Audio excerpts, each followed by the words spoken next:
are Heather and Paul Christie. And for over 12 years, we've worked with executives and entrepreneurs to accelerate change in every aspect of their business. Because we are in the fastest paced business environment that anyone has ever seen before. So join us for the Evolve to Win show.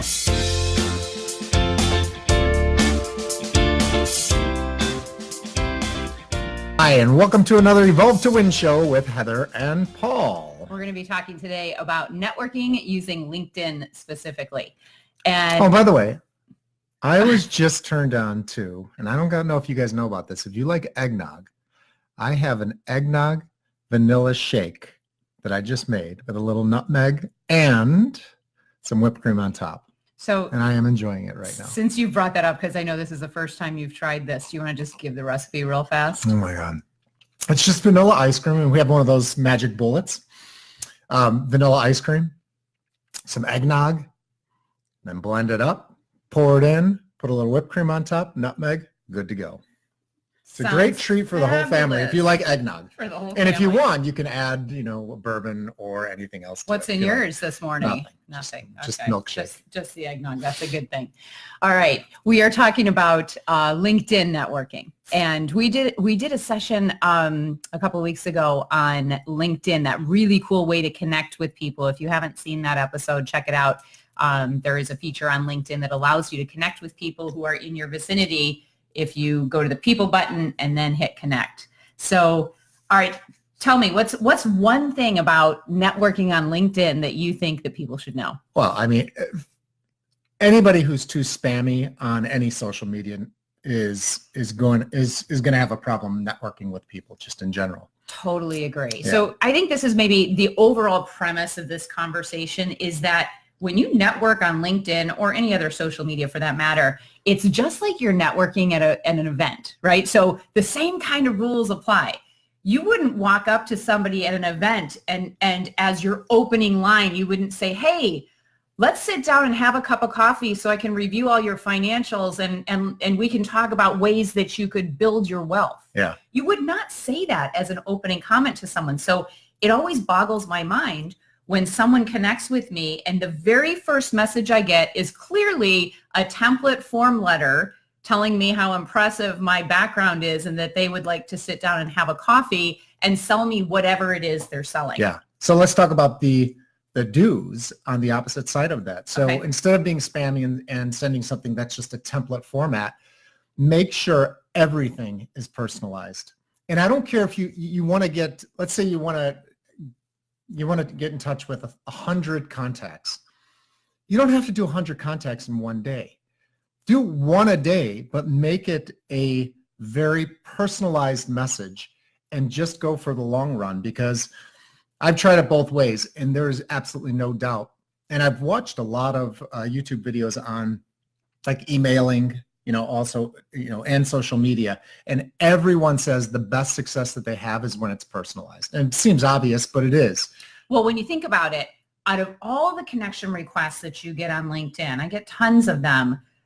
Like there's such a small percentage that actually have a personalized message that says, hey, I want to connect with you. Here's how I know you, or here's how we're connected, or something like that. But I can promise you that I'm much more likely to accept someone if not just because we have mutual connections. I accept somebody, I'm more likely to, if I don't know them, if they give me a personal note and talk about why they want to connect. Yeah, for sure. Treat it like personalize it.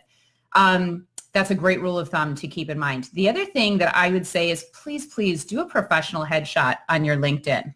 Like, I don't care what you do on Facebook. You can get away with having fun and doing whatever you want. But what I think about LinkedIn is a much more professional social media outlet. And I can tell you that when somebody, especially if it's someone I don't know, if they send me a connection request and there's no picture, I just say no. I mean, you got to put a picture in there if you're going to take the time to send a request, right? Most of you obviously already have your picture up there, but use a professional headshot instead of one that like your kid took, that's out of focus or has you way far back where you can't even see the face. Yeah. Have you seen those? Yeah. And make sure that it's up to date. Like one of the funniest stories is Heather and I were where were we? We were in Lake Geneva. Yeah, in Galena. Galena. Up north. Was that Wisconsin? We still remember. Okay, by the way, this is probably 20 years ago, and I knew exactly which story you were going to tell. Yeah. So go ahead. So we went up there for Halloween, and we were hanging out with this really nice guy, and he was a realtor and super nice guy. And we hung out with him the entire night. I think we played cards. Mm-hmm. And then at the end, he gave us his business card. And his business card literally was his high school yearbook picture. It didn't even look like him. And this guy was in his 50s. For sure. He didn't even have a head of hair anymore. And his business card had a full head of hair. You would not have known it was the same gentleman. No. So it was hard not to giggle at that one. Yeah, but outdated pictures. But that makes, mm-hmm.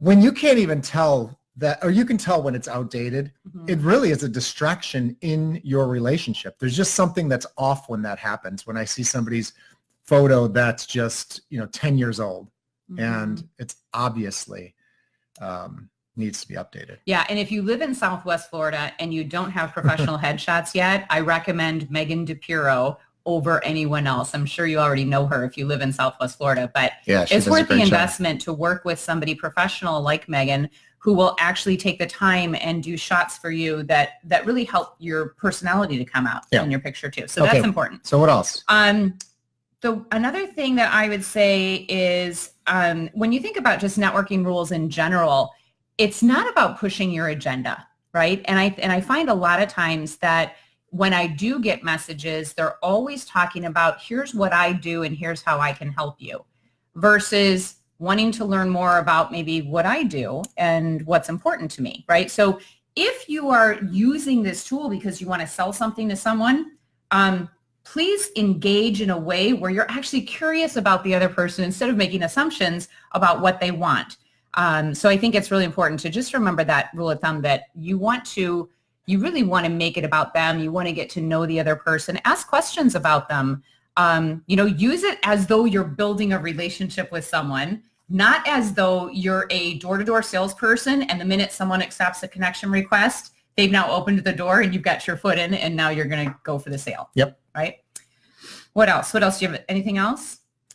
I think, one of the cool aspects of LinkedIn is that you can see if people have viewed your profile. Yeah. And so you can go and you can look and see if somebody has. Someone has viewed your profile, and you're going to then, but they didn't ask you to connect. So this is kind of a weird one. Yeah.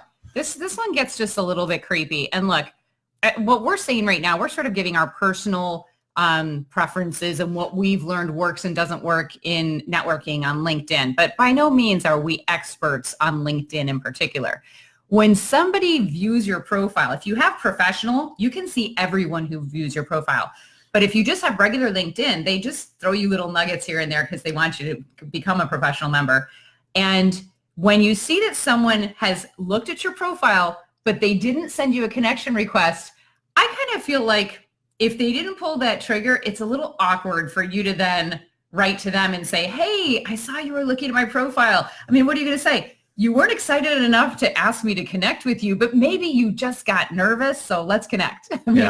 So my personal rule of thumb is I do not send a connection request to someone who just happened to view my profile who doesn't send me a request. Unless, of course, I know them through someone or I have some good reason that I could write something personal and connect with them. Otherwise. Right. Yeah. I've got another big one that's a do not do. Okay. And this one is probably my biggest pet peeve out of all of them. It's when somebody has a LinkedIn software that allows them to get your email address through LinkedIn and they subscribe you to their email list because you made friends with them. Never do that. Just don't do that. So if you have an email list, don't subscribe somebody to that email list unless they've actually raised their hand and said, I want to subscribe to your email list. I don't know if other people do this, but it's just, my box, I know everyone's inboxes are way too full. We have too much coming at us.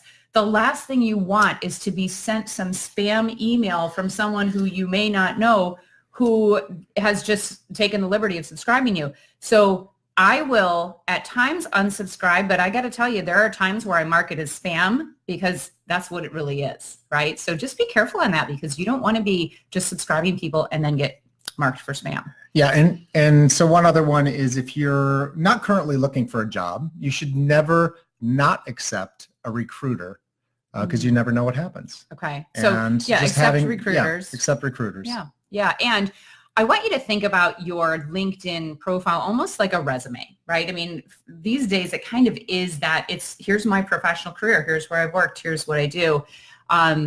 I think that the way that you describe yourself in your profile is really important to help people know who you are, but why they'd want to connect with you from a professional perspective. And that whatever you put on there, it stays on there, like it lives. It's a living, breathing entity. So you really want to stay away from any kind of negativity on your LinkedIn profile. I think that goes without saying, but maybe it doesn't because we still see it here and there, right? Yep. And please consider staying away from politics too. If you want to do that more on your personal page, like your Facebook page, and you feel like that's a great way, to connect with other people who have your same viewpoints, then feel free. I tend to just stay away from politics altogether because what happens when you go political, you're either offending someone or you're getting someone else fired up, and then you can lose control completely of your thread. It's a fast way to get unfriended, which if that's your goal, go for it. But if you just want to be out there and keep it professional, I would consider staying away from it. And look, I was a lobbyist for a lot of years, so I lived in that political world. And I learned to be very nonpartisan in my dealings because it just doesn't help. It doesn't help in a networking venue. Yeah, and Rick says many passive employees don't have their resumes, so their LinkedIn profile is their de facto resume. Yeah, really good point, Rick. It truly is your professional resume online. So use it as such.